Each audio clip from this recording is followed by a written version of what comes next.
Bonjour, je m'appelle Manu. Je pratique le canoë-kayak comme une détente. Et c'est surtout un club sympa entre copains pour faire des sorties, pour se détendre à côté de l'école. Et c'est très plaisant de naviguer sur l'eau quand il fait beau.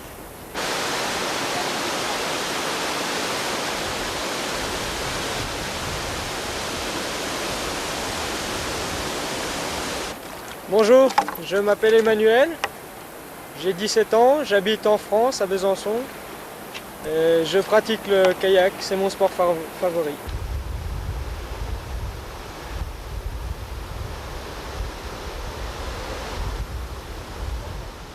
Bonjour, je m'appelle François Xavier, j'ai 17 ans et je suis passionné de canoë-kayak.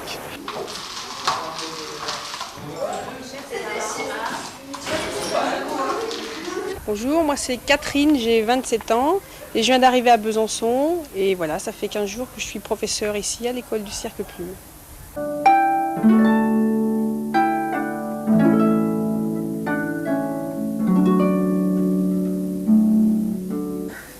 Bonjour, je m'appelle Delphine Vedovati, j'ai 17 ans, je fais de la harpe depuis 10 ans aujourd'hui. Je suis au Conservatoire de Besançon depuis le CEP, c'est-à-dire 17 ans. Je pratique la harpe parce que ma sœur faisait de la harpe. J'aime beaucoup cet instrument car il est très mélodique, la sonorité est belle. J'aime beaucoup la musique par exemple Mozart, ce compositeur, je l'adore. J'aime aussi la peinture, Picasso, je sais pas. Oh là là, c'est dur. Bonjour, je m'appelle Marilyn et j'ai 18 ans. Ça fait 8 ans que je fais jouer de la clarinette et j'entame ma 4e année au conservatoire de région de Besançon.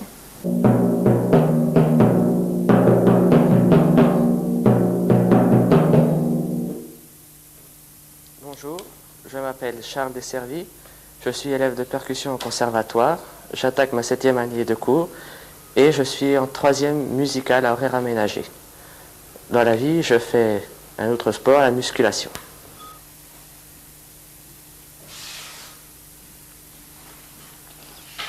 Donc Jean Pétremont, directeur de la compagnie Bacchus et du théâtre Bacchus et toutes les activités un peu qui se passent ici.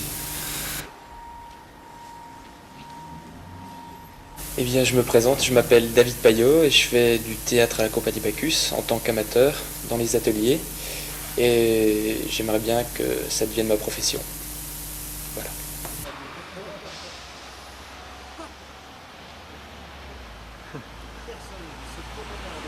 Voilà, donc je m'appelle Yannick, j'habite aussi Besançon et je suis en 2e année GEA avec Dominique, option GAPMO. J'ai 20 ans. Je m'appelle Dominique, j'ai 20 ans et j'habite Arquesnan, c'est mon village natal.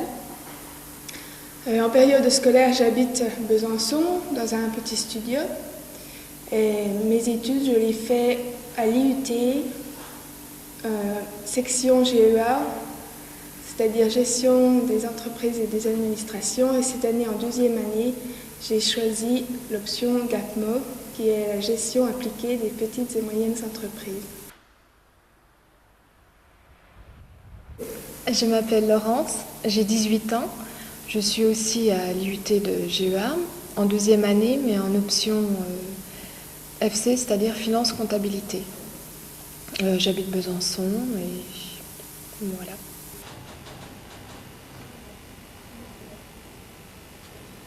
Donc, je m'appelle Éric Poinceau, j'ai 23 ans, je suis objecteur au Centre Information Jeunesse de Besançon et je suis chargé du logement.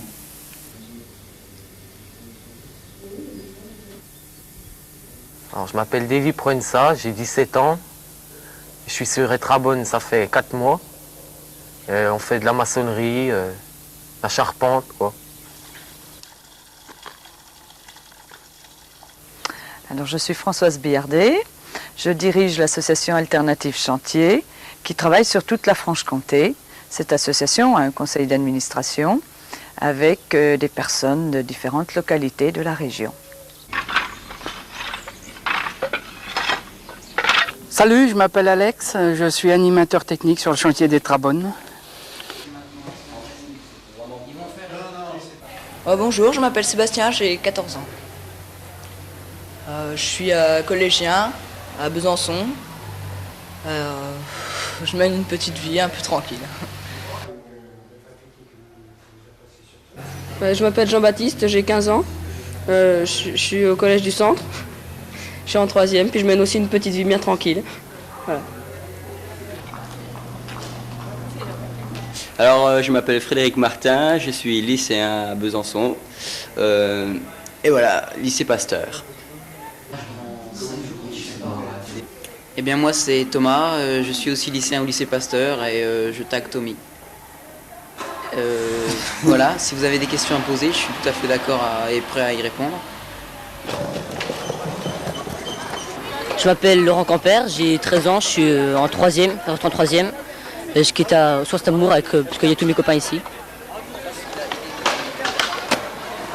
Voilà, je m'appelle Amoubric, j'ai 14 ans et je fais du skate au Square Saint-Amour régulièrement.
Tu viens plusieurs fois par semaine dans la saison? Ça dépend des périodes, mais on essaie de venir le plus souvent possible.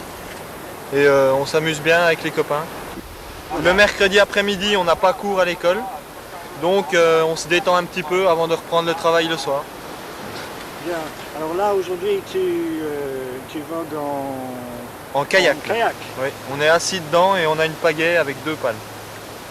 Parce que c'est ça la différence? Quelle est la différence entre les deux? Oui, dans le canoë, on est à genoux et on a une pagaie avec une seule pale pour se propulser. Pas beaucoup de temps pour apprendre à faire ça? Moi j'ai commencé il y a 1 an et je commence à me débrouiller pas trop mal. Tu penses continuer un petit moment? Ah oui, je vais faire ça, je pense, même dans ma vie future.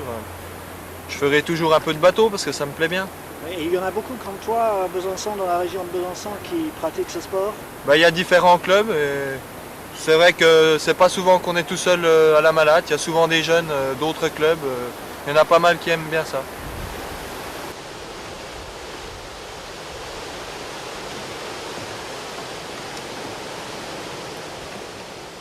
Ceci est un canoë. Et la différence entre un kayak et un canoë, c'est... Alors un kayak, on a une position assise et on a une pagaie double, comme mes camarades qui viennent de passer. Et le canoë, on a une position à genoux et une pagaie simple, comme ça. Je pratique les deux, mais beaucoup plus le canoë. C'est avec un canoë que je fais de la compétition, niveau national. L'équipe de France? Pas tout à fait, mais presque. Je fais des sélectifs nationaux. La Franche-Comté est une région où on peut faire du kayak, on peut s'entraîner. Autour de Besançon, est-ce qu'il y a des coins que tu préfères pour pratiquer ce sport? Eh bien, c'est ici, sur ce barrage, le barrage de la Malade. C'est organisé par un club de canoë-kayak spécialisé. Et on a des entraînements réguliers qu'on organise nous-mêmes. Il faut s'entraîner au moins 4 fois par semaine pour arriver à un très bon niveau. Oui, pendant combien d'heures chaque fois? Oh, 2 heures, 2 à 3 heures intensives. 4 fois par semaine. Ouais. Je fais plutôt du kayak, mais je pratique aussi le canoë de temps en temps. Aujourd'hui, c'est le kayak. Disons que j'ai plus d'expérience en kayak. Depuis combien de temps tu pratiques? Je pratique le kayak depuis 5 années. Tu as appris comment? Tu as appris ici? J'ai appris avec des amis de mon club. Où sont les bons endroits autour de Besançon pour pratiquer ce sport? Il y a ici à la Malade quand il y a un peu plus d'eau. Et puis il y a des petites rivières comme la Loue, l'Ain, le Lison et voilà des petits coins comme ça. Quels sont les coins que tu préfères, que tu aimes le mieux? Ah, je crois que c'est ici. C'est juste à côté de Besançon, c'est pas trop loin. C'est tout près, à 2 minutes de voiture.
Oui, elles sont nombreuses aussi parce que l'eau a toujours été présente dans la ville. Déjà à l'époque des Romains avec la boucle du Doubs qui constituait le rempart naturel de protection de la ville. Par la suite, on se préoccupera toujours des problèmes d'alimentation en eau de Besançon et les fontaines sont nombreuses. C'est vrai qu'elles ont beaucoup de charme. Elles datent presque toutes du XVIIIe siècle, mais il y en a quelques-unes plus anciennes qui datent de l'époque de la Renaissance.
Qu'est-ce que tu aimes surtout faire là? Du jonglage.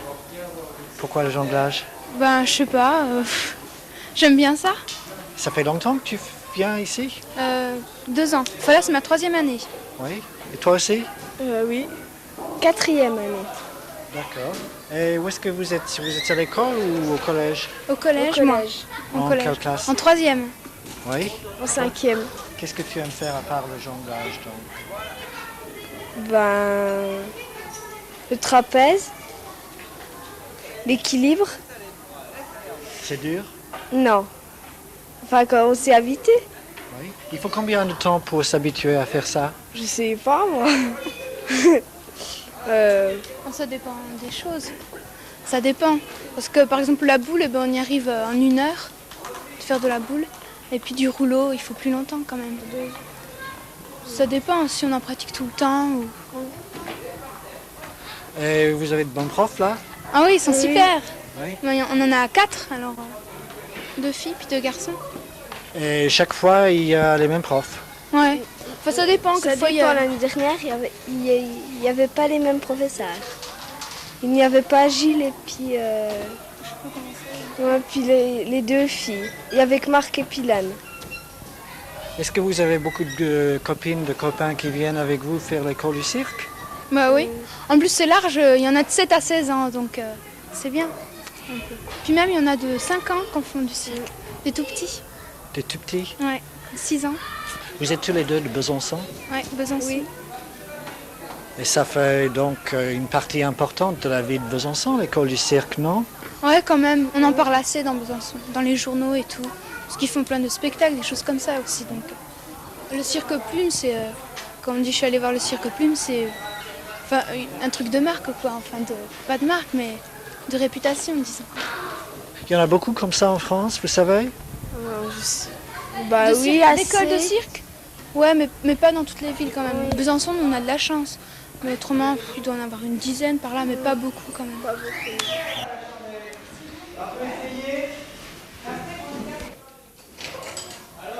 Oublie, tu tends tes jambes, hein. Voilà, tu pousses avec tes genoux, allez. Pousse, tends, pousse. Ah, pas trop les bras, que les genoux qui poussent, qui plient. Les bras sont là fixés, pousse. Les autres en bas, viens ici sur moi. Vous pouvez me dire comment vous vous appelez, tu t'appelles quoi? Marion. Oui, ouais. Élise. Et vous avez quel âge peut-être? 10 ans. 10 ans? 9 ans et demi. Bien, et vous, on vous a vu là à l'école du cirque? Vous venez souvent? Oui, assis. Quand est-ce que tu viens? Ben, une fois par semaine. Oui, quel jour de la semaine? Le mercredi. Oui. Pour faire quoi? Ben, pour apprendre. Qu'est-ce qu'on apprend là à l'école du cirque? Ben, surtout du trapèze. Oui, passez loin. T'as encore 20 cm de pas. Tu vas te là-bas. Ton nez et ton front, elle est là-bas. Là. Et à part le trapèze, qu'est-ce qu'il y a de bien à faire? Ben, du trampoline, du fil, monter sur des boules. Et voilà. Tu n'as jamais peur? Si, des fois. 1, 2, 3.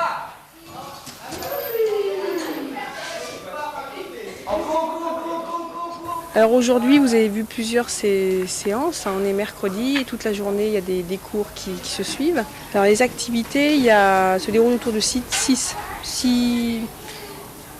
genres d'activités. Donc il y a l'acrobatie, il y a tout ce qui est jonglage avec plein d'objets différents, tout ce qui est équilibre. Donc ça va avec le fil, il y a le monocycle, il y a le rouleau, il y a la boule. Il y a également la magie, le clown. Et puis, je dois en oublier un 6e, donc l'acrobat et le trapèze. On essaye de leur permettre de découvrir un maximum de choses au début. Donc ils ont la possibilité de toucher à tout, mais c'est eux qui choisissent. Et dans le cours que vous venez de voir là, il y a 2 activités seulement qui sont abordées, mais qui sont choisies avant l'inscription par les jeunes. C'est-à-dire là, il y a soit acrobatie et trapèze, soit jonglage équilibre. Mais auparavant, on aborde toutes les techniques par le jeu. Il y a beaucoup de jeunes Besançon qui viennent? Oui, il y a beaucoup de jeunes. À l'école, il doit à peu près y avoir 300 enfants qui viennent chaque semaine. Et les listes d'attente sont nombreuses. C'est particulier à Besançon? Ça existe un petit peu dans toute la France, il y a pas mal d'écoles de cirque, mais cette démarche pédagogique est assez particulière à Besançon. Là, ce sont les enfants qui s'inscrivent individuellement. Et puis, il y a aussi pendant les horaires scolaires des moments qui sont réservés aux écoles, celles qui ont envie de venir faire du cirque ici.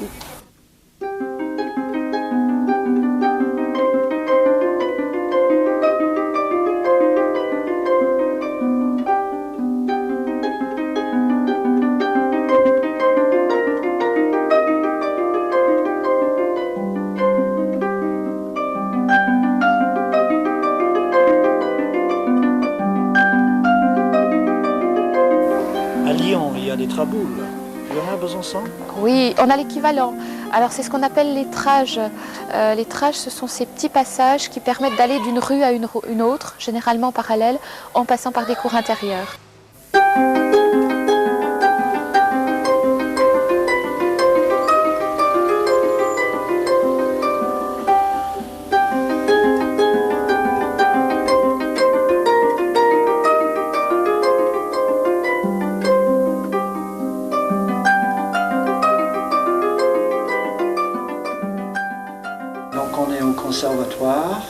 Besançon qui se trouve en plein centre. Oui.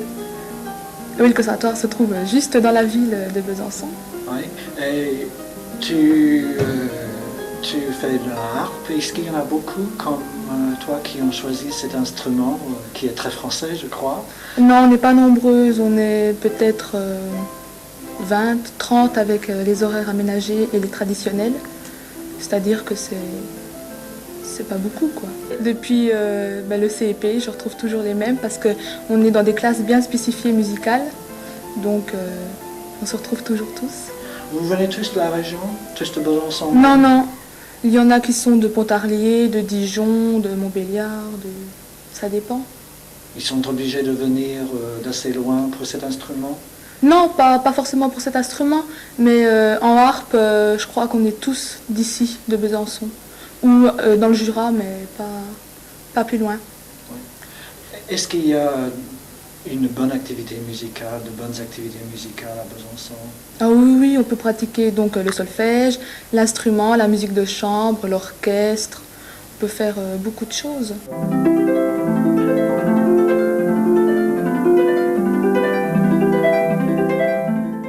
En dehors du conservatoire, il y a des ateliers musicaux. Moi-même, je fais partie de l'atelier musical de la Butte. Je suis professeure de solfège là-bas. De la Butte, c'est un quartier? Oui, c'est un quartier. Et donc, on donne des cours de solfège, d'instruments, mais il n'y a pas encore la harpe, car ils trouvent que c'est un investissement trop grand. Ça coûte cher, une harpe? Disons que la mienne, elle coûte 120 000 francs. Oula. 12 millions anciens. J'aimerais beaucoup être professionnelle, mais ça, j'aimerais beaucoup être concertiste, voyager dans le monde entier, faire des concerts, plein de choses. Déjà, il y a des personnes qui sont venues à Besançon pratiquer la harpe et qui maintenant sont dans le conservatoire à Lyon ou à Paris ou ont déjà un bon niveau. Et je pense qu'ils iront beaucoup plus loin. Tu viens d'une famille musicale? Disons que ma sœur a joué de la harpe, mais elle a abandonné parce que ça lui plaisait pas tellement, quoi. Alors moi j'ai pris le relais, mais je m'accroche. Oui.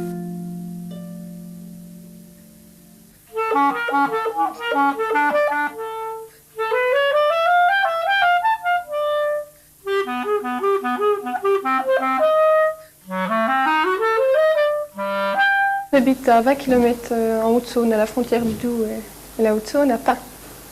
Et tu vas au lycée? Oui, je vais au lycée Pasteur, je suis en terminale et c'est une classe musicale. Tu viens tous les jours? Oui, je prends le bus. De là-bas pour venir jusqu'à Oui. Besançon? Ça prend beaucoup de temps? Ça prend environ 3 quarts d'heure. 3 quarts d'heure pour venir, puis 3 quarts d'heure pour repartir.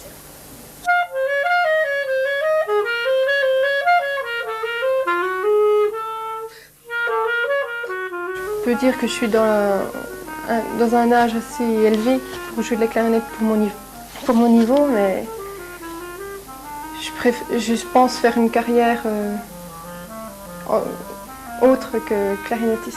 Pourquoi est-ce que tu as choisi la clarinette?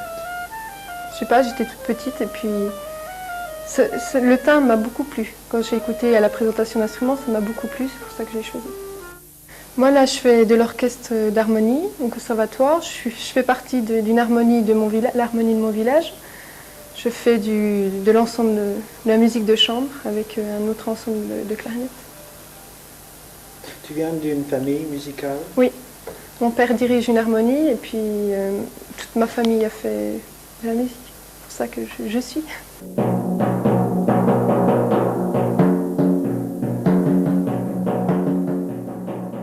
Ce sont des timbales. Les timbales qui, ne pas confondre avec les cymbales, c'est une erreur que font beaucoup de personnes. Donc les cymbales, ce sont ces grands plateaux en cuivre que l'on frappe comme ça. Donc les timbales, ce sont les grands chaudrons qu'on voyait qui peuvent s'accorder. Donc on peut avoir une note grave comme ça, qui peut monter jusqu'à l'aigu comme ça. Voilà. Et en général, il y a un jeu de 5 timbales comme ça, l'une à côté de l'autre.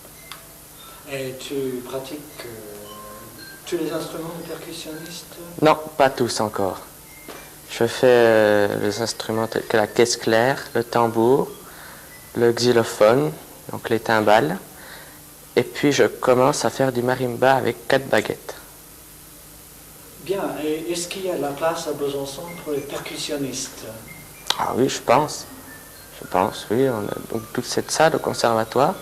Et sinon, dans à peu près tous les orchestres, car il y a plusieurs niveaux d'orchestre. On part des débutants pratiquement, on arrive au jeune orchestre symphonique dont je fais partie. Et là, pratiquement tous ces orchestres, il y a 1 ou 2 percussionnistes. Donc tu as l'occasion de pratiquer ce que tu as appris Oui. sans trop de difficultés. Oui, surtout l'année dernière où je faisais partie de 6 orchestres. 6 orchestres? 6 orchestres. C'est impressionnant. Ça a dû prendre beaucoup de temps dans la semaine. Oui, assez. À peu près 4 soirs sur 7, j'étais dans les orchestres. J'ai un autre ami qui est là, qui est en train de travailler. Et je crois que nous sommes 4 ou 5 en classe horaire aménagée, donc spéciale, où les heures de conservatoire sont comprises dans les heures de cours du collège. Sinon, je crois qu'on est une classe de percussion de 25 élèves, qui sont répartis sur toute la semaine, le mercredi et tout.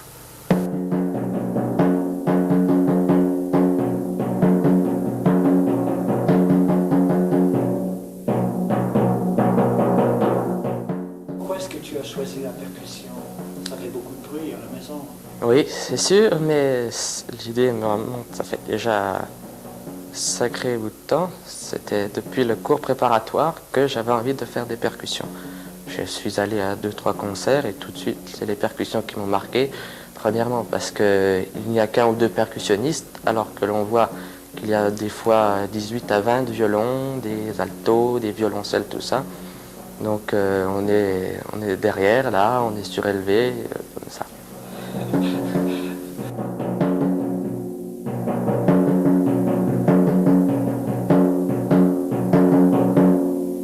Est-ce qu'il y a beaucoup de jeunes à Besançon, à ton avis, qui pratiquent la musique, qui aiment pratiquer la musique? Ça fait partie d'une tradition à Besançon? Oui. Ça commence à prendre forme, la musique de nos jours, surtout à Besançon, ça commence avec les festivals, il y a beaucoup de gens, c'est bien. Qu'est-ce que les jeunes gens aiment faire à Besançon, à part la musique? Aller au cinéma, se promener en ville, être avec les copains. Besançon a des coins un peu secrets. Ah oui, comme un petit peu la citadelle, c'est marrant. Ça t'arrive de te promener dans ces coins-là? Oh, pas trop. J'ai pas vraiment le temps de faire ces choses. Je reste plus dans ma musique.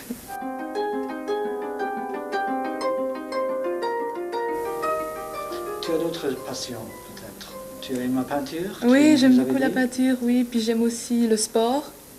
Le patinage artistique, par exemple, j'en ai fait aussi 10 ans.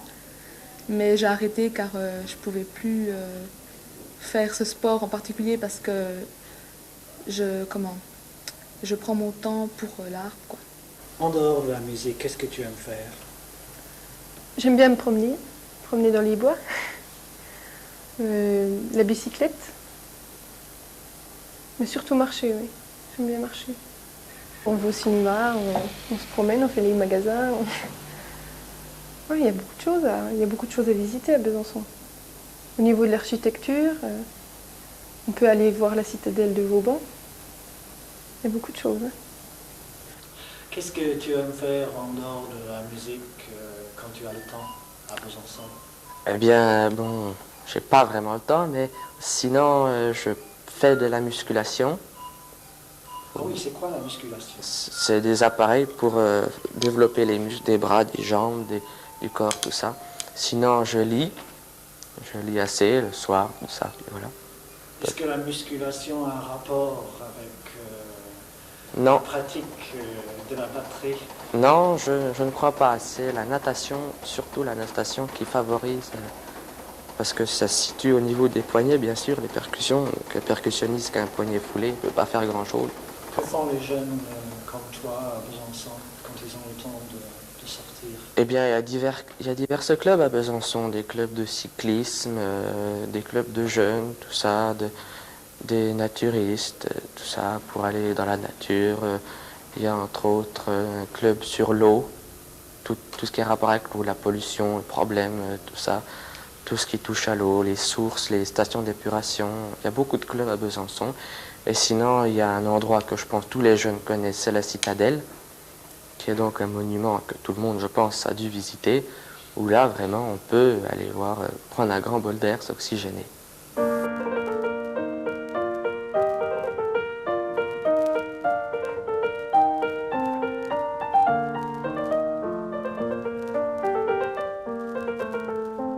Alors les toits, c'est vrai qu'ils ont beaucoup de charme. On parle très souvent de la beauté des toits des villes de l'Est de la France à propos de villes comme Strasbourg ou Nancy, mais je crois que c'est une chose qui est très valable aussi à Besançon.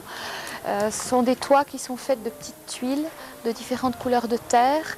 Ces tuiles autrefois étaient réalisées dans des petits villages autour de Besançon, villages qui sont maintenant devenus des quartiers. Bon, malheureusement, quelquefois maintenant, ce sont les tuiles mécaniques qui les remplacent, mais il y a eu pas mal d'efforts de restauration et quelquefois on a cherché à retrouver aussi des tuiles colorées, des motifs qui étaient utilisés. C'est le cas, on peut le voir ici dans le quartier de Batang pour la façade de l'église de la Madeleine, pour la toiture de l'église de la Madeleine notamment. Justement, on est en train de restaurer certaines toitures à Besançon. Vous croyez que c'est important? Oh oui, ça contribue beaucoup à la beauté de la ville. Oui. Et on fait un effort pour retrouver les anciennes couleurs. Oui. Les formes des toits sont très souvent pentues. Très pentues. Ça, c'était tout simplement pour limiter le poids de la neige qui devait être tel dans nos régions qu'il aurait pu faire céder ces toitures.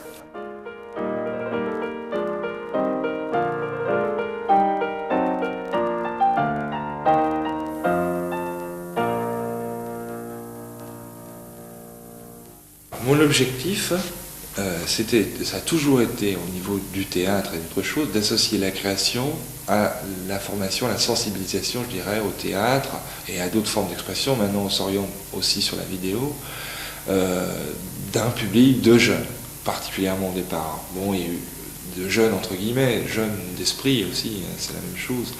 Donc, de faire reprendre un peu le chemin du spectacle vivant aux gens au lieu qu'ils restent devant leur télévision. Donc, tout ça, ça se fait en 2 temps, un peu sensibilisation, formation. Maintenant, on travaille aussi sur la formation professionnelle, que ce soit en vidéo, en communication ou un peu en art dramatique. Et puis, au niveau d'ateliers pour adolescents, pour enfants, pour adultes, enfin, etc.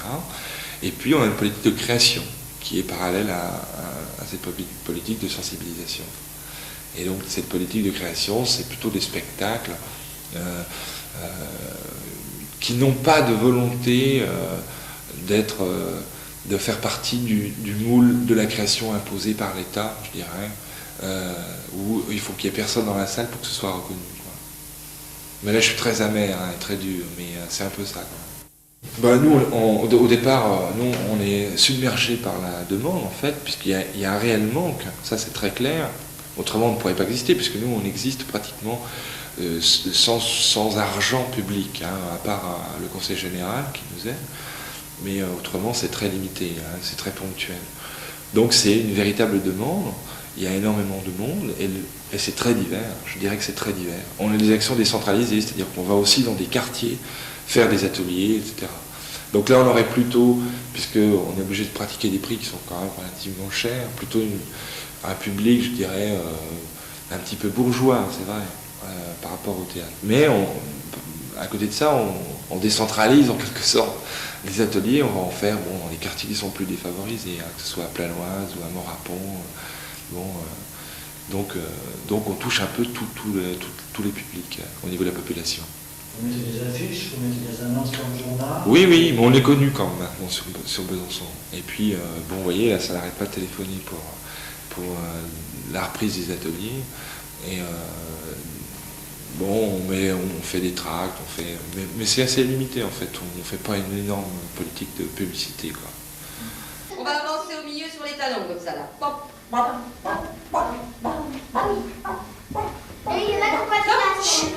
on s'arrête, hein, on bouge plus. Allez, et on repart sur la pointe des pieds. Hop. Eh bien, je suis arrivé il y a 4 ans, c'était les premiers ateliers et ça consistait à nous faire connaître le théâtre, à connaître une scène, connaître l'espace, avoir des contacts. Le but au départ, c'était pas de nous faire faire du théâtre, c'était d'apprendre à le connaître. Et à partir de là, on arrivait aussi à mieux se connaître les autres. On a amené des amis. L'âge, ça allait suivant les ateliers, il y avait des ateliers plus jeunes, où la moyenne ça allait de 13 à 16 ans. Et nous, c'était de 15 à 20 ans. Donc il y avait 2 ateliers jusqu'à l'année dernière. Et on se retrouvait le mercredi, tous les mercredis on se retrouvait, donc on faisait 1h30, 2 heures de théâtre. Et on profitait de nos heures creuses, quoi. Là on n'avait pas cours, on avait le temps, et puis ça nous permettait aussi de nous distraire en même temps. À la fin de chaque année, nous avions une représentation. Au début, on commençait pas tout de suite à travailler, c'est-à-dire à travailler sur un sujet précis pour arriver à un spectacle à la fin. On commençait déjà à se remettre dans le bain, à apprendre de nouvelles choses, de nouvelles techniques, et puis après alors on commençait à travailler une pièce afin d'aboutir à quelque chose à la fin de l'année, et on jouait dans le cadre de Besançon Ville ouverte aux jeunes. Et vous voulez continuer dans ce domaine, vous m'avez dit, vous voulez en faire votre carrière. En tant qu'acteur? En tant que comédien d'abord. Bon, acteur peut-être, pourquoi pas. Mais Comment est-ce que vous distinguez acteur, comédien? Comédien c'est le théâtre et acteur le cinéma. Ok. Voilà. Oui, je veux vraiment... Enfin, depuis tout petit, j'ai toujours voulu faire ça. Et je ne veux absolument pas m'arrêter. Je sais que moi je fais ça afin de me perfectionner. Et après, essayer de se débrouiller pour arriver justement dans la carrière. Mais ce qui est de passer du théâtre amateur au théâtre professionnel, je ne sais pas encore très bien. Est-ce qu'on peut rester à Besançon et être comédien? Oui. Oui, il y en a qui le font. Mais je sais pas, moi je pense pas rester à Besançon. Vous êtes de Besançon? Oui, de Besançon, oui. Est-ce qu'elle est suffisamment grande pour assurer des activités théâtrales? Et justement, c'est ça. Pour devenir comédien professionnel, je ne sais pas si... de toute façon, à mon avis, quelle que soit la région de France, c'est assez saturé, quoi. Puisque je crois 90% des acteurs sont au chômage, quoi. Pour le moment, vous êtes toujours lycéen? Oui, je suis dans mon année de terminale. Je viens de rentrer en terminale, là. Je souhaite réussir mon bac. Eh bien, je vais poursuivre des études assez courtes, je pense 2 ou 3 ans, afin d'arriver tout de suite dans le monde du théâtre, justement. Allez hop, puis on essaye d'avancer.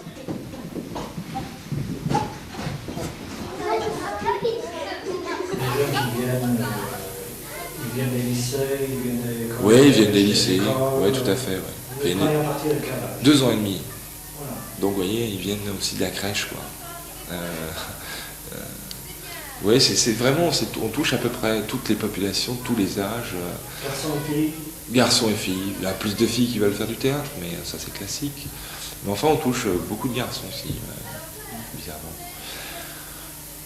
Il y a quand même une petite distinction à faire. Il y a des gens qui viennent ici avec la vocation d'artiste, donc qui voudraient devenir comédien ou faire un métier du spectacle. Je les en dissuade beaucoup, parce que je crois qu'il faut garder ça dans le domaine du plaisir et ne pas s'embêter avec tous les problèmes que pose la vie d'artiste aujourd'hui dans ce monde un petit peu bizarre. Et donc il y a cette population de gens qui ont envie ensuite de faire le conservatoire, parce qu'il y a un conservatoire ici.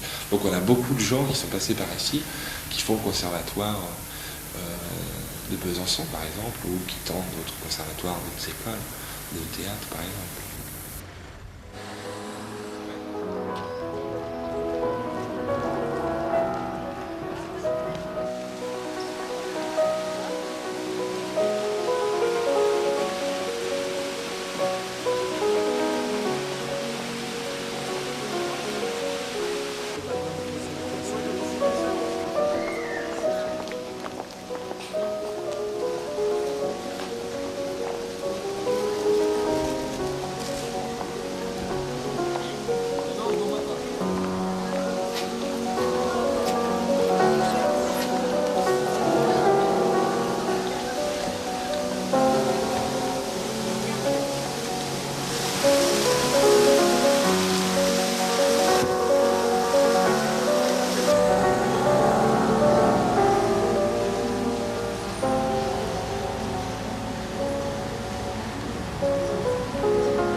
vous venez ici au centre d'information de la jeunesse à Besançon. Est-ce que vous avez l'habitude de venir ici souvent? Oui, souvent.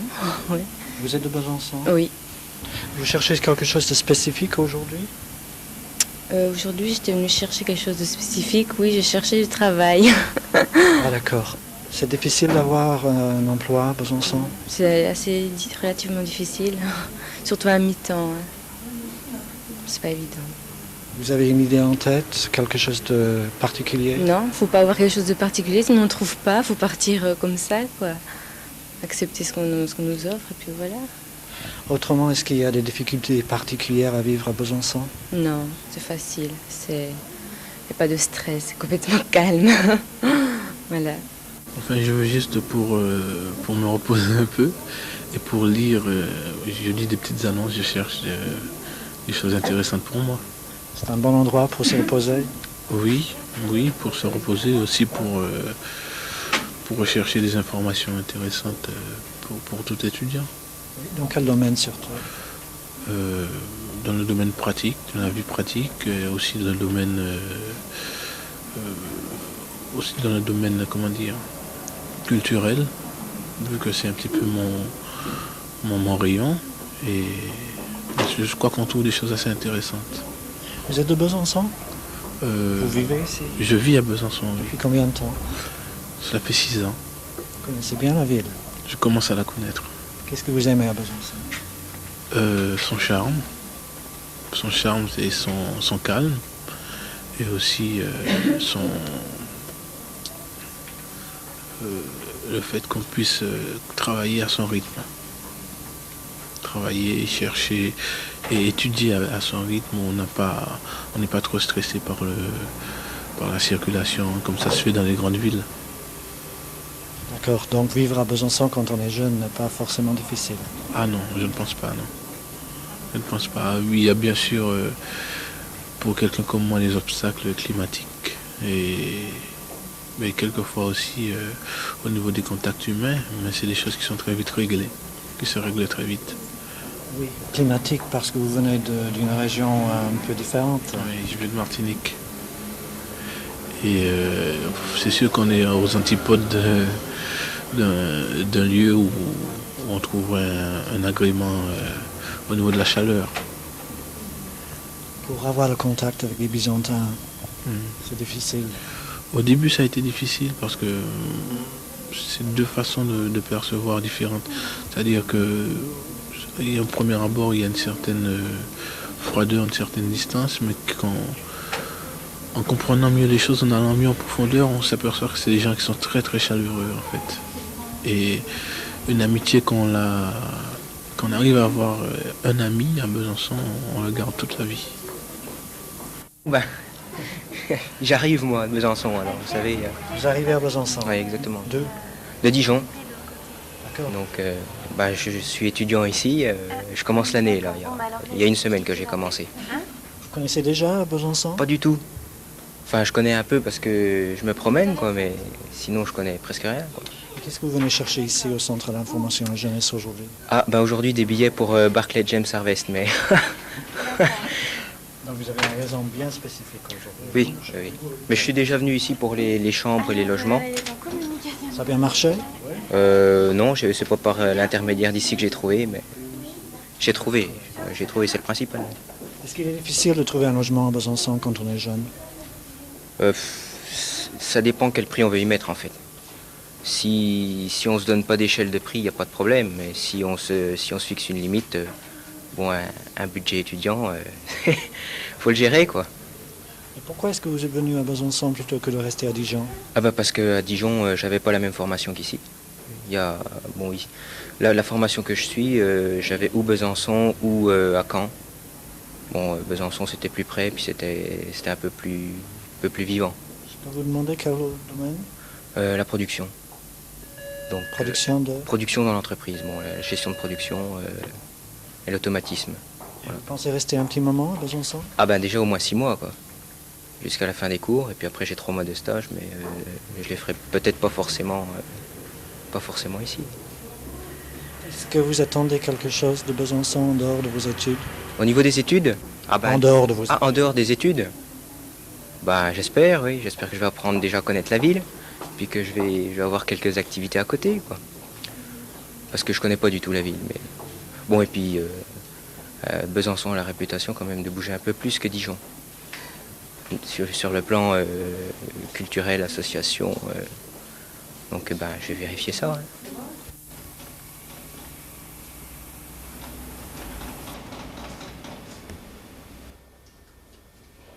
S'il vous plaît, qu'est-ce que vous venez chercher ici? Eh ben, ce que je veux faire l'année prochaine. Et puis, pour plus tard, jusqu'au DESS. Vous êtes de Besançon? Oui, oui. J'habite à Besançon depuis 6 ans, je crois. Et vous avez l'habitude de venir dans ce centre pour chercher de la documentation? Non, j'ai pas l'habitude, mais disons que je cherche des renseignements très précis, que j'arrive à trouver nulle part. Alors je viens ici, puis je crois que j'ai trouvé. Donc je suis bien contente. Tant mieux. Et vous cherchez dans quel domaine?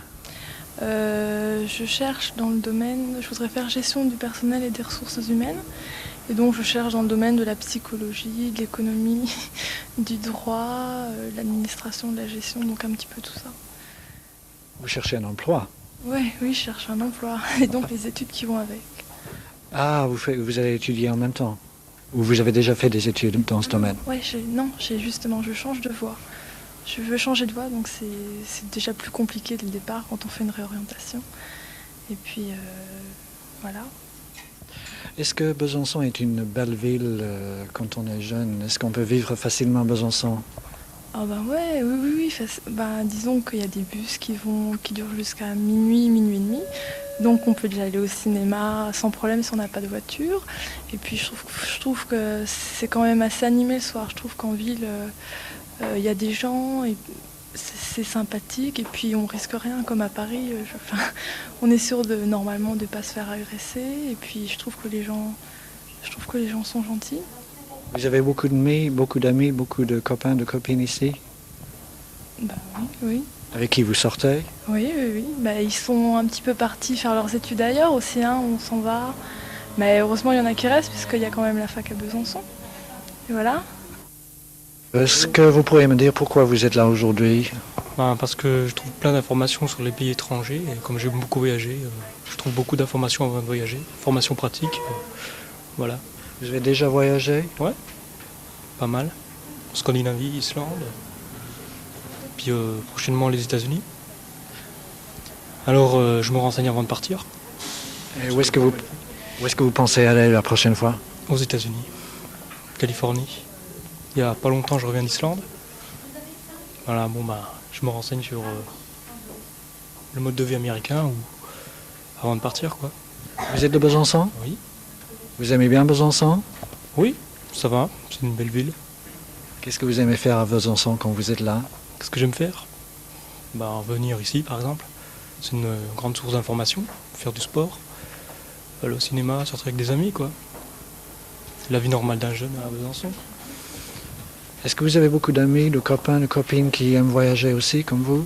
Oui, j'ai pas mal d'amis étrangers parce qu'ils voyagent un peu plus. Alors je recherche un peu à travers eux le voyage, l'inconnu, quoi. Où est-ce que vous avez connu ces amis étrangers? Au CLA, Centre linguistique appliqué. Il y a beaucoup d'étrangers, alors je vais beaucoup là-bas. Je connais pas mal de gens, d'Américains, des Arabes, d'un peu partout, quoi. Moi, ma nature me porte vers ces gens plus que vers les Français, ce qui ne m'empêche pas d'avoir des copains français, quoi. Mais disons, c'est des Français, ils parlent la même langue que moi, il n'y a rien à apprendre. Vers un étranger, on apprend un peu plus, quoi. Vous avez appris les langues étrangères vous-même? Ouais, l'anglais, le suédois, c'est tout. Ça, en allant à l'étranger. C'est ma passion, ça rapproche tout, les voyages, les langues, les gens, c'est tout. Donc, l'anglais, ouais. Eh bien, on cherche un appartement pour vivre, quoi. Parce que nous sommes pas d'ici. Qu'est-ce que vous cherchez en appartement? Un petit studio, un truc pas très beau. F2 ou je sais pas si... Je sais pas comment dire. Vous allez faire des études ici à Besançon? Oui. Nous faisons des études artistiques. Des études artistiques, ça s'appelle Bac F12. Et vous venez d'où en France? Moi, je viens d'à côté d'Auxerre, dans Lyon. Et vous? Et moi, de Saône-et-Loire. Pourquoi est-ce que vous avez choisi de venir à Besançon? Parce que c'est la seule école où je pouvais aller, qui est cette section, quoi. Seule école en France? Non, non, la seule école la plus proche de chez moi. Donc, qu'est-ce que vous attendez de Besançon? Vous avez des attentes précises? Non, pas vraiment, parce que moi, de toute façon, quand j'aurai fini mes études à Besançon, je m'en vais. Je change de ville encore. Vous pensez rester combien de temps? Bah là, j'ai encore 1 an à faire. Alors, je passe mon bac cette année. Moi, j'ai encore 2 ans, c'est tout. Donc après, je m'en vais, et puis... voilà.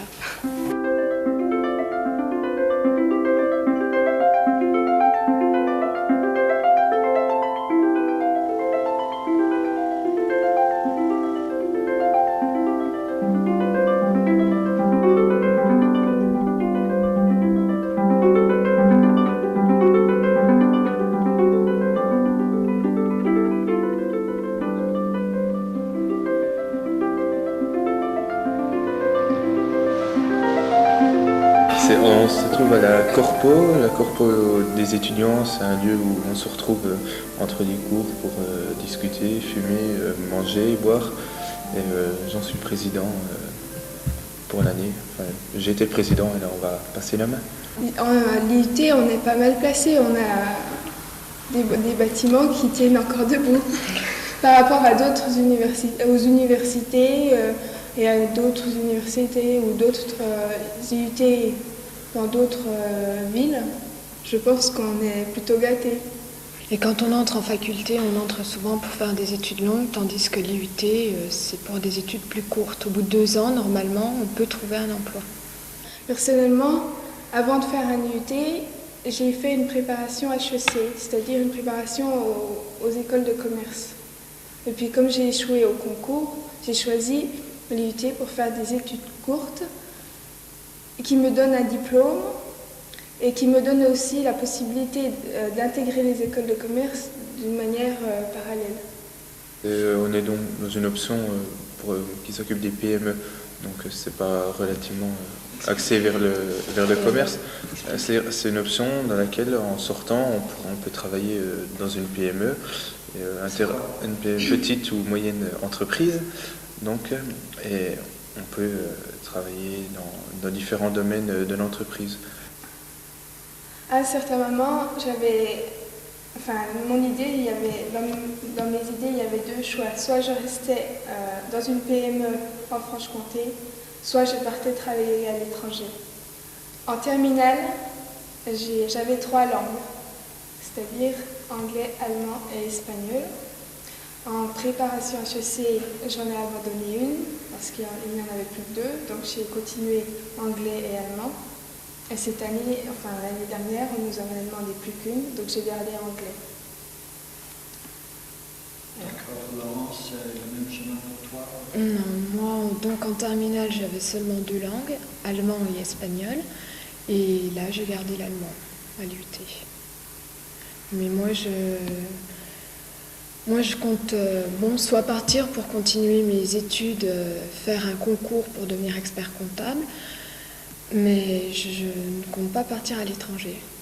Je compte rester en France, moi, pour travailler. Besançon, ça vous dit quoi? Quelle est la vie des jeunes ici? Dans la journée, tu as la vie étudiante, tu vas à la fac, à l'université, et puis le soir, Besançon est assez bien fait pour ça, on peut se divertir, on peut sortir, on peut faire du sport, il y a beaucoup d'activités qui sont proposées si tu ne travailles pas. Sinon, on peut assister aussi à des spectacles. La vie pour les jeunes, pour les étudiants, c'est assez bien, c'est bien fait, quoi. Oui, c'est vrai. Il y a la possibilité, ce qui est bien à Besançon, il y a un très bon réseau de bus qui peut permettre de sortir le soir si on en a envie d'aller au cinéma ou d'aller au théâtre ou des sorties comme ça. Ce qui n'est pas le cas dans toutes les villes puisque, comme à Dijon, le réseau de bus s'arrête à 8h alors que nous, c'est minuit. Ce qui est intéressant. Il y a un cinéma en loisir commun à beaucoup d'étudiants peuvent aller au cinéma où il y a toutes les activités sportives à Besançon. Personnellement, je pratique des arts martiaux. Ah oui, il y a le bowling, il y a le cinéma, il y a les cafés où les étudiants se retrouvent. Bon, les activités sportives, on peut en faire avec l'université qui organise ça. Bon, il y a du tennis, il y a un peu de tout, de la gymnastique. Le cinéma surtout, et puis des soirées. Souvent, je pense que les étudiants font des soirées entre eux dans un appartement ou quelque chose comme ça. Ou alors ils font une soirée pizza ou une soirée restaurant, quoi. Actuellement, tous les journaux disent que le cinéma est en dégression en France. C'est-à-dire que de moins en moins de monde va au cinéma. Et peut-être que c'est un réflexe, on a envie de sauver le cinéma. Et puis d'autre part, c'est une façon d'être ensemble, de faire une sortie. C'est une certaine culture qu'on a depuis qu'on est jeune, quoi. C'est pas vraiment explicable, quoi. Peut-être vis-à-vis aussi de ce qui est proposé à la télévision, qui est pas vraiment génial. Donc on nous recherche des activités qui nous plaisent. Et, entre autres, le cinéma répond assez bien à nos attentes. Si on veut vraiment voir un film plus ou moins bon, c'est de toute façon au cinéma qu'on le trouve. C'est pas à la télévision qu'on le verra. Je pense que c'est comme ça qu'on le verra. Oui, ça fait peut-être partie de la culture.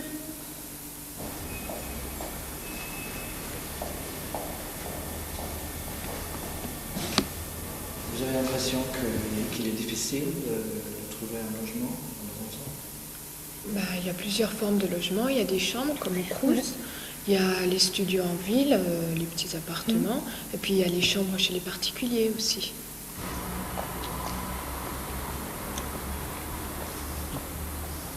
Alors notre travail est de recevoir tous les jeunes qui sont à la recherche d'un logement. Pas seulement les étudiants, mais aussi tout jeunes, qu'ils soient salariés ou demandeurs d'emploi. On a beaucoup la chambre meublée, mais aussi également de plus en plus des petits appartements qu'ils prennent en couple ou individuellement. Et aussi quelque chose qui tend à se développer, c'est des appartements qu'on appelle en multilocation, où plusieurs étudiants se partagent la cuisine et la salle de bain. Il y a une université à Besançon qui compte environ 17 000 étudiants. Bien sûr, il y a des gens de la région, mais il y a donc des gens de toute la France et des gens d'autres pays. En septembre dernier, j'ai rencontré des jeunes sur 17 nationalités différentes. Donc on a un gros brassage d'étudiants étrangers, principalement à cause du centre de linguistique que nous avons à Besançon. Et pour avoir droit à votre service, il faut être jeune?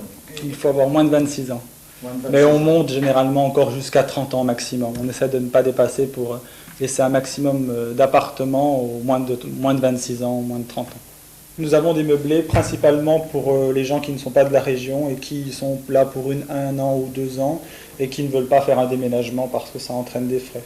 Et puis beaucoup pour les étudiants étrangers. Meublé, ça comporte quoi? Meublé, ça comporte dans la chambre un ou plusieurs lits suivant le type de chambre, une armoire, un bureau, une table de nuit, le nécessaire pour la chambre, bien souvent un lavabo dans la chambre, autrement dans la salle de bain, le plus souvent une douche, un lavabo et des WC. Et puis généralement soit un petit coin cuisine équipé, soit carrément une cuisine qui est équipée donc avec un réfrigérateur, un évier et puis une gazinière ou des plaques électriques. Nous avons beaucoup le centre-ville, beaucoup toute la périphérie et tout Besançon, puisque Besançon a un très beau réseau de bus, donc les transports urbains sont très faciles. Et nous avons aussi, ce qui se développe de plus en plus également, c'est la ceinture verte autour de Besançon, ces petits villages à la campagne, où les salariés comme les étudiants qui ont un moyen de transport, donc une voiture, peuvent facilement y vivre et ils sont calmes à la nature. Besançon est déjà la première ville verte de France, c'est-à-dire qu'il y a le plus d'espaces verts, des parcs, des arbres, tout simplement. Et puis Besançon est une ville assez agréable à voir, c'est assez joli ces bâtiments. Évidemment, le cadre de l'unité n'est pas un bon exemple, mais le centre de la ville est joli. Et puis il y a beaucoup de rues piétonnes, de plus en plus, donc c'est assez agréable à vivre dans les rues piétonnes, avec les magasins, etc. Puis il y a le musée, des galeries, la citadelle et beaucoup d'autres choses.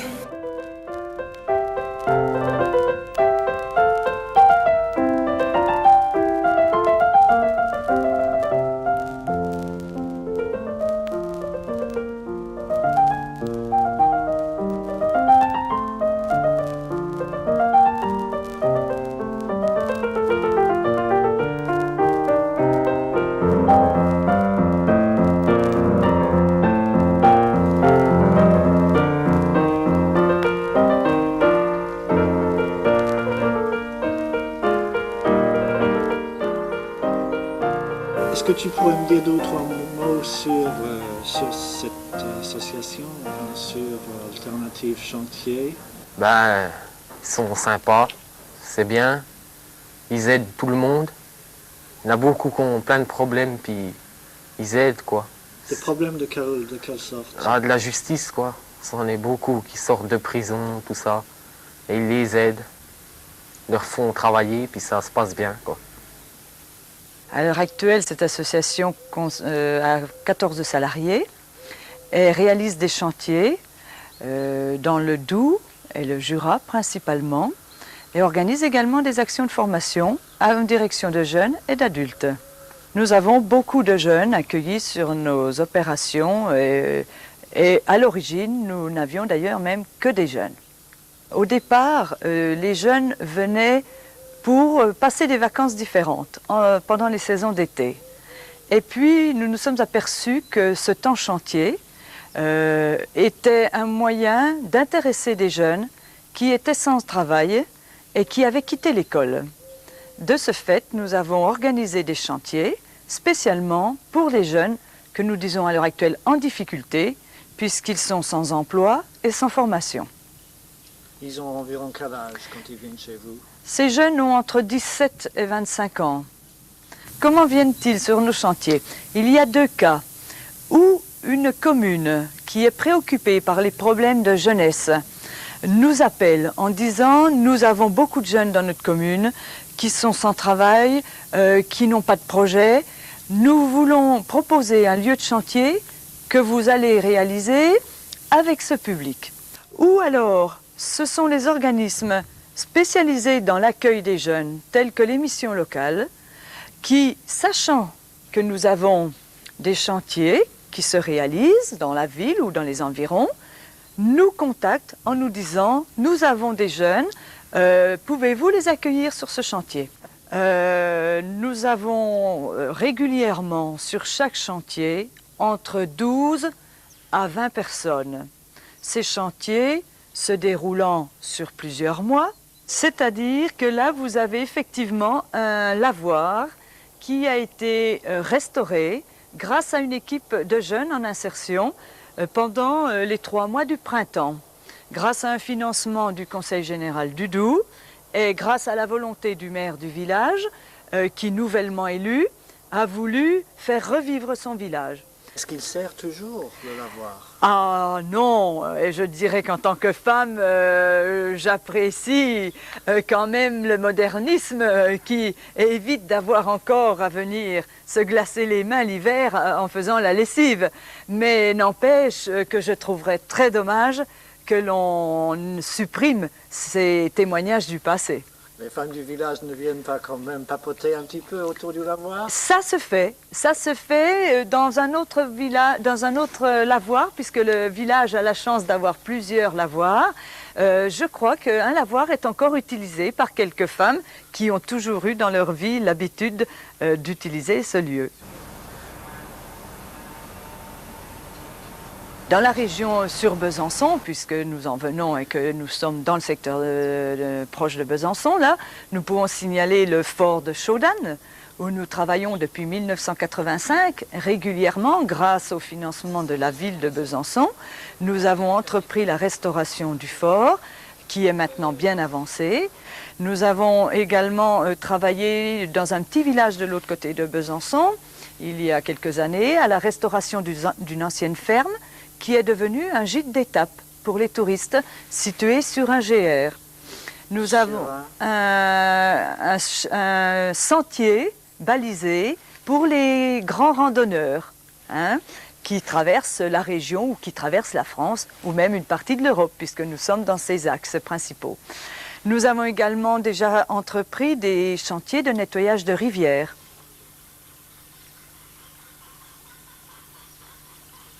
Vous pouvez voir ici un autre chantier suite au précédent lavoir qui concernait des travaux de charpente.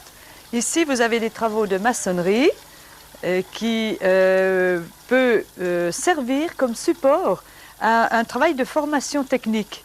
Puisque ces jeunes qui n'ont pas aimé l'école, ici, on va les apprendre à mesurer, à calculer le poids de ciment nécessaire. Et il y a tout ce travail de calcul et de travail technologique qui peut redonner goût à l'école à ces jeunes que nous accueillons.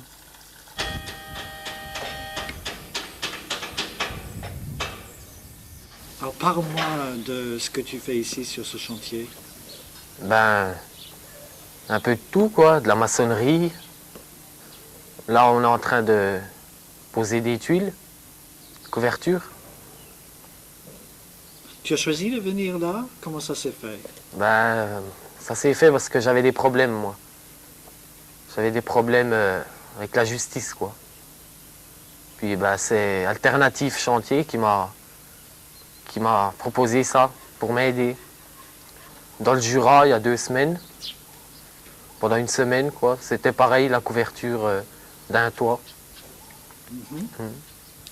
Et tu travailles seul ou avec d'autres jeunes? Ben, il y a des autres jeunes, mais moi je suis plus jeune, je crois. Mais il y en a d'autres quand même, mais à peine plus. Ils sont jeunes quand même, quoi. Le matin, on part de Besançon à 7 h, par exemple, pour ici. On arrive vers 8 h, tout le monde, toute l'équipe. On travaille jusqu'à midi, quoi, bien à fond. À midi, on mange. On reprend à 1 h jusqu'à 2 h. Et après, ben, c'est fini, la journée. Ça passe vite. Ben, après, ben, on se balade, quoi, la journée, l'après-midi. On fait ce qu'on a à faire, quoi, jusqu'au lendemain. Je suis plus en famille maintenant. Je suis avec le chef toute la semaine et le vendredi, je rentre chez une de mes tantes jusqu'au lundi matin. On refait tout un bâtiment pour que la commune ait une salle des fêtes. On fait de la restauration de fontaines. Il y en a qui sont en train de refaire des murailles en ce moment dans le Jura. Enfin, on touche un peu à tout, quoi. On est obligé. Moi, je dois motiver les gens à reprendre le travail, qu'ils soient jeunes ou personnes qui ont plus de 5 ans ou 3 ans de chômage en France. Il y en a certains, ils se tiennent tout seuls, mais il y en a d'autres qui ont des difficultés énormes, quoi. Surtout être motivé, pas sur le chantier, parce que sur le chantier, en général, ils travaillent toujours. Mais c'est une fois qu'ils sont relâchés du chantier. Il y en a un, oui, je surveille jour et nuit en ce moment. Ben, c'est Davy, celui que vous avez vu tout à l'heure. Et comment ça se passe? Très bien. Qu'est-ce que c'est alors? Montre-moi un peu. Alors c'est un cobra. Ouais. Puis ben, c'est mon oncle qui me l'a fait. Il a mis 6 heures pour me le faire. Mais il faut qu'il le refasse, il faut qu'il le repasse encore une fois, quoi. Puis pourquoi tu t'es fait ça? J'ai fait ça pour comme ça. T'avais envie? Ouais. Ça représente quoi pour toi un cobra? Rien du tout. Ça représente un cobra. C'est tout. Et la puissance, la... Même pas. Non? Non, comme ça. L'esthétique. Ouais. Vous avez presque la responsabilité d'un parent? Oh, ce serait pas aller jusque-là. Un pote surtout, un copain quoi. Les difficultés. J'ai de tout quoi, j'ai des feignants. Enfin j'en avais un qui était feignant. Il est pas revenu. Et puis la grosse difficulté, je crois que c'est la paye pour eux. Ils ont que 2000 francs par mois et certains m'ont dit qu'est-ce qu'on en a à foutre de tes 2000 balles. Nous, en une soirée, on gagne 4005. Je ne sais pas où ils vont chercher leur argent, mais je m'en doute un peu. Qu'est-ce que vous en doutez? Je sais pas, ils font du recel ou des choses comme ça, quoi. En ce moment, on est 8 sur le chantier. Ouais. Ça doit être fini. Dans une semaine, c'est bon. Ça va être fait. Et puis c'est pas trop dur à mettre ces tuiles? Ah non, ça va vite. Ouais? Ouais. C'est assez facile, quoi.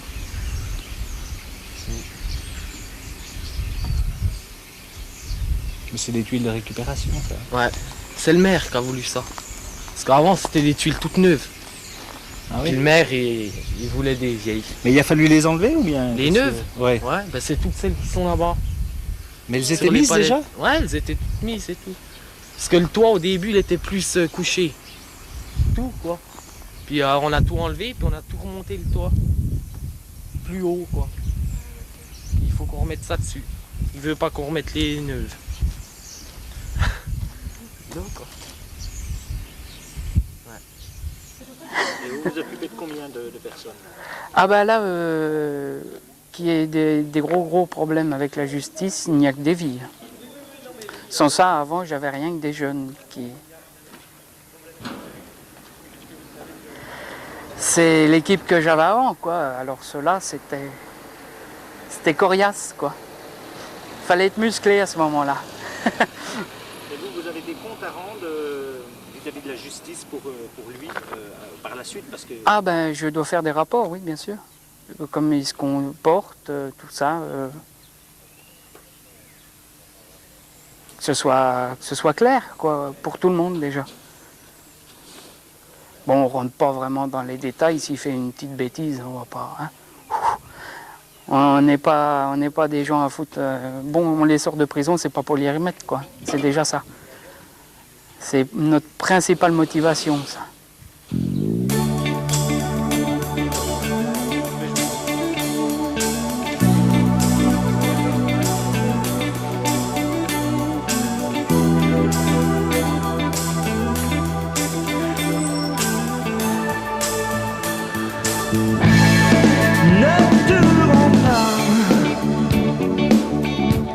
Il y a tant de gens qui t'aiment,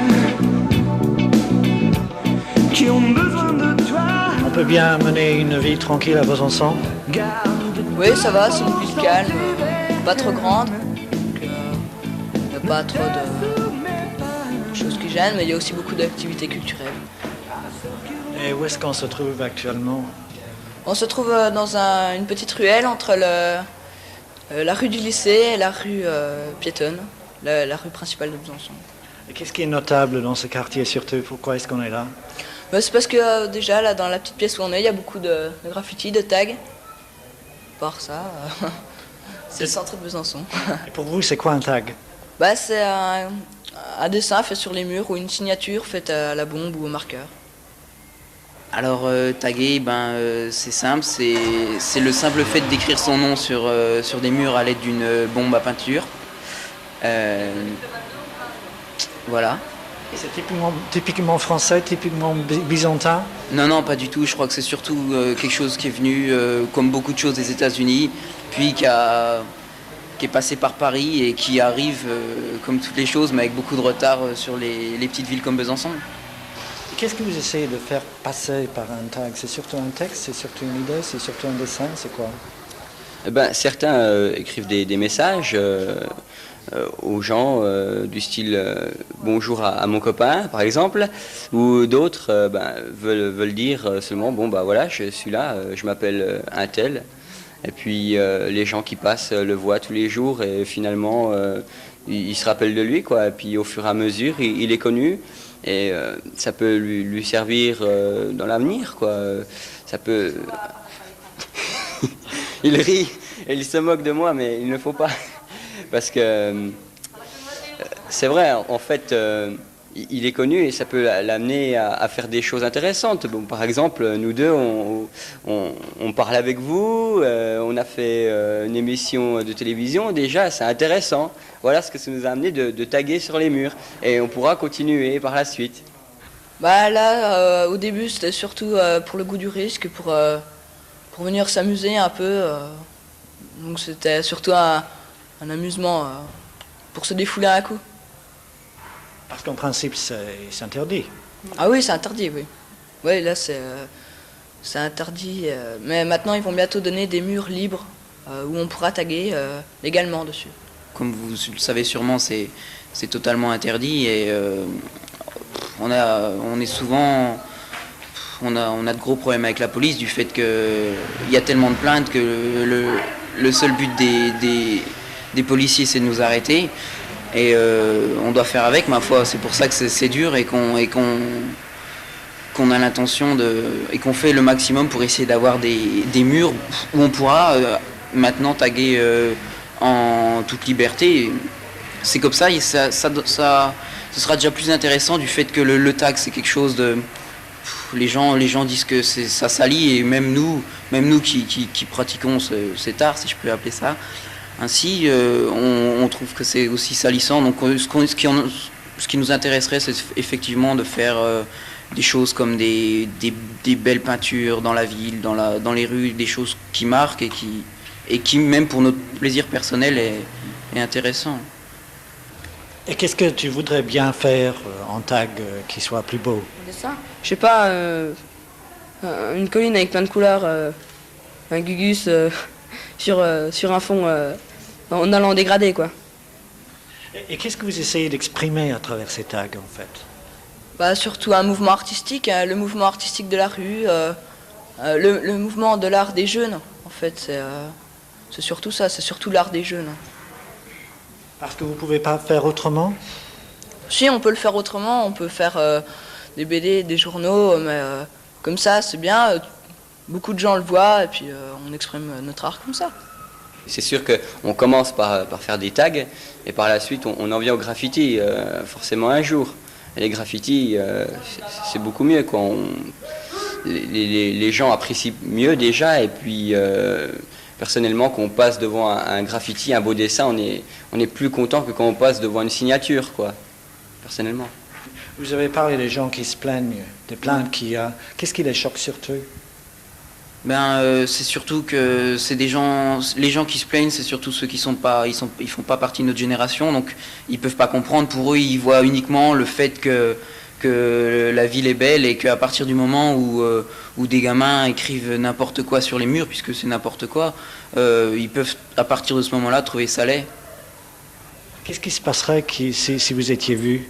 Bah, je pense que les gens appelleraient la police qui viendra nous chercher, puis on paierait les amendes pour chaque tag qu'on a fait, quoi. Ils font payer des amendes quand même? Ouais. Oui, c'est assez cher. Je sais plus exactement les prix, mais... C'est quand même cher par tag. Ah bah c'est parfaitement normal parce que les murs sont pas à nous. Et puis c'est vrai que ça lie un peu pour certaines choses, quoi. Sur des vieux bâtiments, des très vieux bâtiments comme une église ou des choses comme ça, c'est vrai que c'est un peu anormal de faire ça, de les dégrader un peu.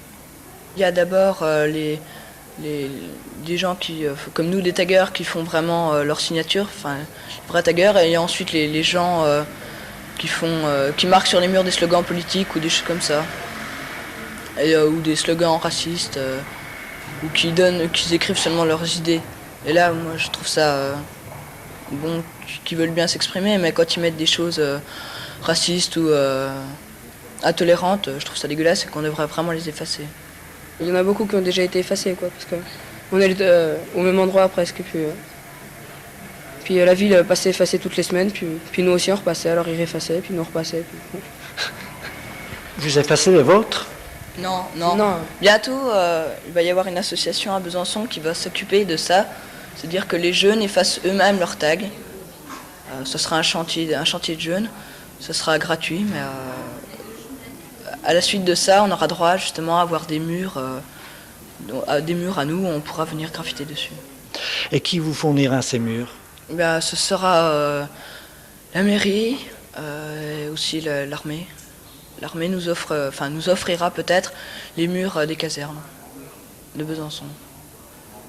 Il y a des lieux plus revalorisants, quoi. C'est-à-dire que si on marque notre signature au centre-ville, ce sera plus risqué évidemment, puisque déjà plus de gens passeront au centre-ville. Et ensuite parce qu'il y a plus de risques de se faire attraper par la police.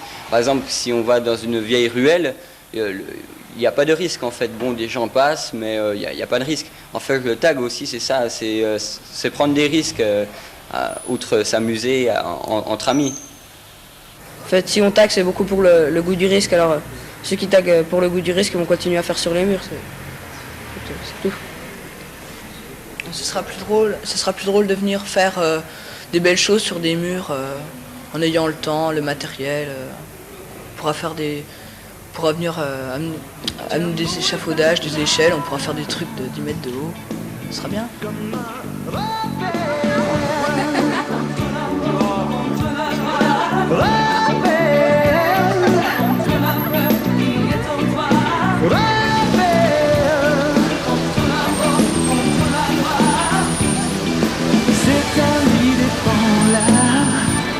Ne dépose pas les armes,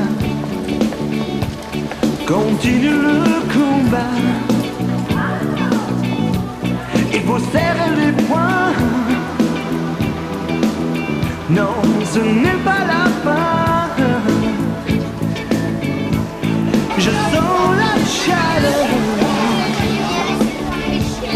de ta main dans la mienne. Tant que le cœur bat, on n'abandonne pas. Comme un rebelle,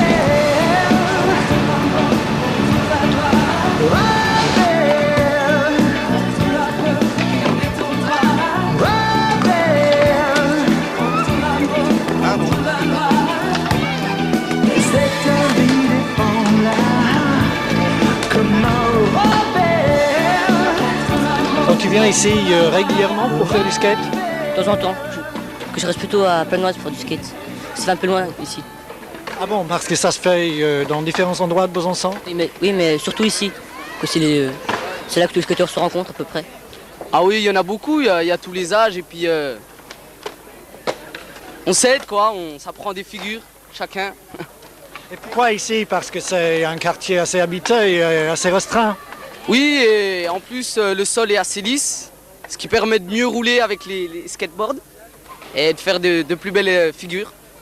C'est un endroit qui glisse bien déjà, puis il y a pas mal de petits trucs à sauter. C'est surtout bien parce que c'est surtout plat comme truc et ça roule très bien. Et les gens du quartier, ils apprécient ça? Pas trop, non. Pas vraiment. Juste à l'instant, il y a un policier qui vient nous réprimander. À l'instant, là. Il n'y a pas longtemps, il y a 5-10 minutes. C'est pas interdit? Non, pas encore. Ils peuvent pas vous chasser? Non, je pense pas. Pas pour l'instant, du moins. Tu peux nous montrer l'image, le dessin, là?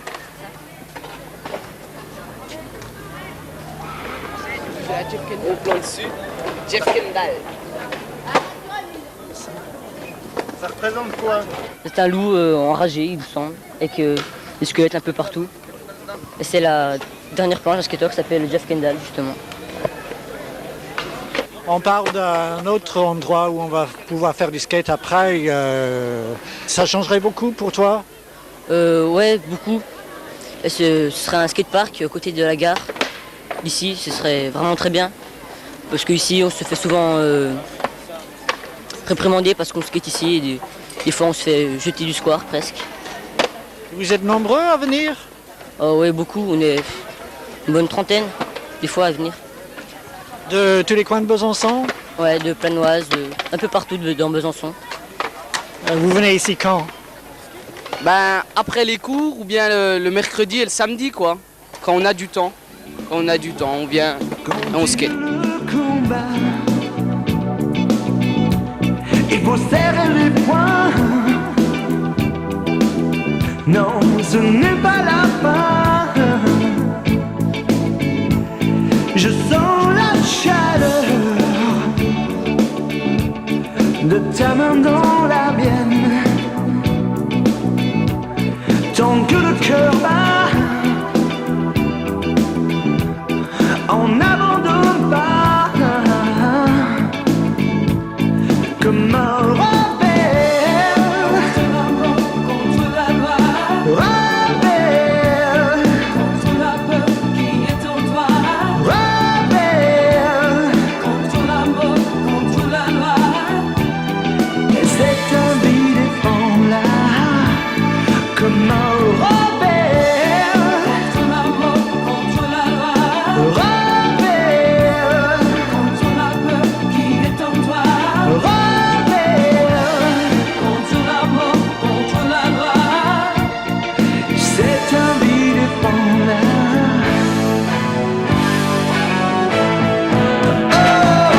Oh, si tu m'entends encore,